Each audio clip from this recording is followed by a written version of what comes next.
Men o'tgan hayotimda bir politsiya kapitanini bilardim. U bir chalkash jinoyat ustida ish olib borgan. Yigitning ismi esimda yo'q. U ko'zga ko'ringan olim, taniqli shaxs, saxovatli yozuvchi edi. Xullas, o'sha yigit baxtini boshqalar bilan bo'lishga qaror qilibdi. Uni 5 ta bolasi bo'lishiga qaramay, yana 6-chisi uchun o'z bag'rini ochibdi. U bir yetimcha edi, 12 yoshli o'g'il bola.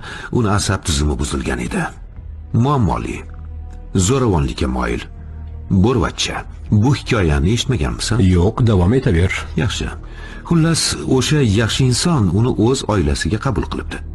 Bir kuni bolakay uni narsasini o'g'irlabdi. Shunga qaramay, yaxshi inson uni yaxshi ko'rishda davom etibdi. Har safar bolakay 2 baho olganida yaxshi inson sabr qilibdi. Yolg'on gapirganida, urushganida, baqirganida uni tushunishga harakat qilibdi. Unga mehr ko'rsatibdi. Sevimli bo'lish nimaligini hech qachon bilmagan bola nihoyat buni nimaligini anglabdi. Yaxshi inson uning qalbidan joy olibdi. Bu mo'jiza edi. Bir hafta o'tgach ularning uyiga o'g'rilar kirishdi. Yaxshi inson va uning rafiqasini o'ldirishibdi. Uyda arzimagan buyumlar yo'qolibdi. Buni hatto bola o'g'irlay olardi. Hech kim aniq bilmaydi.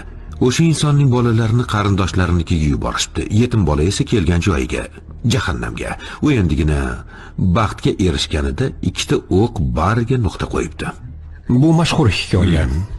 Ular qotilni ushlaganmi?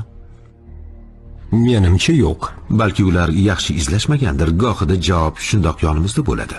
Fikrimcha bolakay ularni o'ldirgan.